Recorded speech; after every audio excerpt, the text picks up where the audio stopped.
The following opinions are solely those of BoatTEST.com and its test captain. Hi, Captain Steve for BoatTEST.com, and in this video, we're going to conduct a features inspection and performance evaluation of the next iteration of the popular 380 Super Sport crossover from Formula, this time with outboard power. Choose power ranging from triple 350s, 400s, 400 racing, or, as with the case of our test boat, triple 450 racing engines with joystick piloting. Let's start by looking at our features. There's a 10-foot by 3-foot 4-inch platform at the stern, and 4-foot 1-inch extended swim platforms with 8-inch pull-up cleats flank the triple Merc 450 racing engines. A hatch is finished on both sides and conceals a 4-step reboarding ladder, and this is duplicated to the port side. Formula has a clever addition in the form of this 6-foot 5-inch padded leaning post. It's a comfortable way to add to the entertainment capabilities and even includes 6 stainless steel beverage holders. Most importantly, the engines are still able to tilt all the way out of the water with it installed. Sockets just ahead will accommodate board storage racks. Then of course, there's this sun pad with reversible backrests. Even with the seat backs flipped to face forward, there's still 3 feet 1 inch of usable sun pad available. Dual stainless beverage holders are to both sides with a charge port to the starboard coaming. Storage is underneath. If the sun gets to be too much, then a simple button press extends the optional sure shade awning from just under the trailing edge of the hardtop. The cockpit deck is up an 8-inch step, and this is where the lion's share of the entertaining will take place. The 2-foot 1-inch walkthrough to the main cockpit is just to port and protected by a stainless steel framed acrylic and outward opening gate. A Rockford Fosgate stereo is to the port side. At the top is an optional electric grill. To starboard, the seating consists of a U-shaped settee. Storage is under all seats. In the lumbar area are grab handles, more beverage holders, and cell phone connectivity. And because all seats need a grab handle, the end seat has a pull-out one to the side. Pedestal bases will accommodate a pair of tables. Shorter pedestals allow for converting this area into another sun pad. And the tables store right underneath the seat. To port is opposing seating in the form of a bench seat with the same treatments of storage and connectivity. All decking is covered with snap-in rubberized non-skid matting, and vinyl decking is optional. A refreshment center is located just ahead of the port side seating. It includes a Corian counter with a covered sink. Next to the beverage holders is a socket for the pedestal TV that plugs into the concealed outlets just alongside.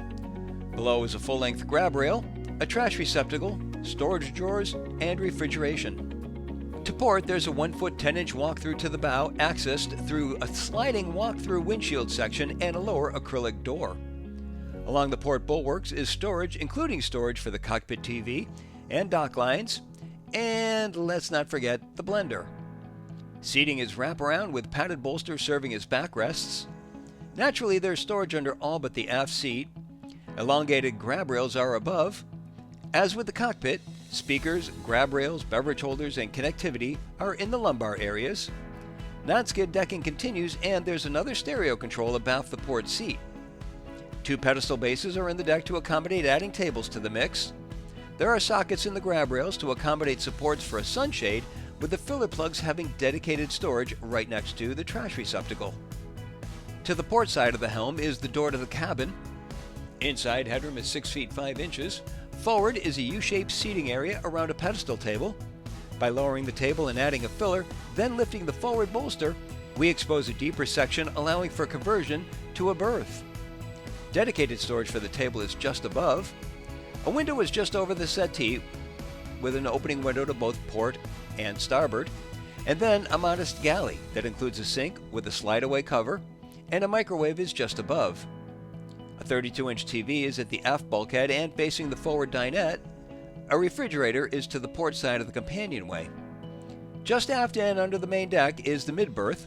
It includes a large berth with storage and a TV at the foot, as well as a window over the headboard.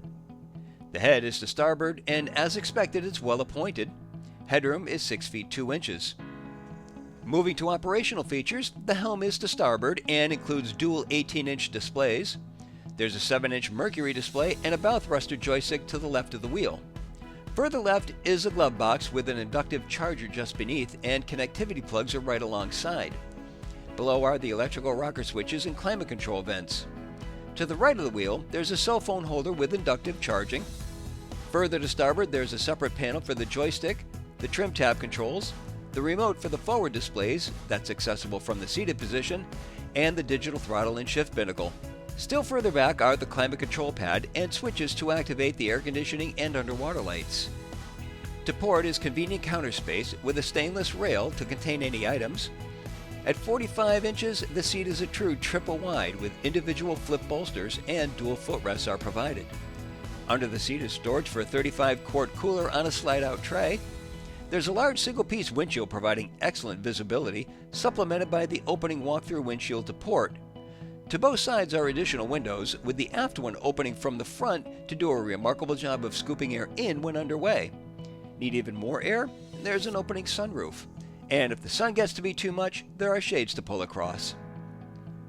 Further forward, there's a hatch over the ground tackle. It consists of a Lumar windlass with a chain road leading out through a chain stopper, and then to a through-the-stem stainless steel anchor roller supporting a polished stainless steel anchor. An access port is alongside leading to the road locker, and a quick connect is provided for a washdown hose. There's an electrically actuated hatch exposing what would be the engine compartment on the sterndrive version. Here it provides accessibility to the mechanical components. Notice the port is another deck hatch, so we can still access the cockpit with the main hatch open, and then expose even more access to this compartment when it's opened. Among the highlights, there's a sea chest limiting the number of through hulls, and all connections are double clamped and labeled. House batteries and the charger are to port, with the water heater just behind. Engine start batteries are aft. There's a 7.5 kW generator forward with its battery switch right above. To the port transom are the shore power, TV, and cable connections with storage just above. Also, under this storage hatch are rocker switches for the main engine start batteries and parallel switching. The main electrical panel is down below next to the companionway. 12 volt on top, generator and 120 volt are located just below. Now let's see how she performed. With a triple set of 450 horsepower Mercury racing engines turning 14.6 by 20 props and run up to 5,900 RPM, the 380 SSC OB topped out at 63.5 miles per hour. Backing off the throttle to 4,500 RPM brought us to a best economic cruise setting of 43.5 miles per hour and 55 gallons per hour. That translated into 0.8 miles per gallon and a range of 214 statute miles, while still holding back a 10% reserve of the boat's 300-gallon total fuel capacity. She's quick to respond to the throttle, and we had her coming up on plane in an average 3.7 seconds. Keeping the throttles to the stops brought us to 20 miles per hour in 9.7 seconds, 30 in 16.3, 40 in 23.5, and on through 50 miles an hour in an average 35.9 seconds. The 380 SSC rides on Formula's proven fast-deck twin-step bottom design, and bottom shape is a good compromise between speed and comfort. The boat knocks down waves with ease and she carves cleanly through turns. If the captain gets real aggressive, she leans noticeably into the maneuver but still completes it without concern. When it's time to pull into the dock, Mercury's joystick piloting system makes everyone look like a pro. None of the engines are connected with a tie bar, so all move independently when the joystick is activated. And when using this joystick, we found it to be dialed in perfectly, allowing for precision docking. Now, one final note, no inspection of a Formula boat would be complete without mention of its high-gloss painted hull, which is superior to gel coat, which oxidizes and needs lots of careful maintenance. Formula is one of the few builders in class that paints its hulls, and that's why they're usually the best-looking boats on the water. With Formula Flex, accent colors are interchangeable. Formula My Way upgrades put you further in the designer's seat with the full range of Pantone and automotive colors at your fingertips. This boat has a nice fit and finish and quality of build that we've come to expect from the brand, along with the handling and economy of an outboard power, all rolled into one with the 380 SSC OB from Formula Boats. And that's my full features inspection and performance evaluation. For BoatTEST.com, I'm Captain Steve. We'll see you on the water.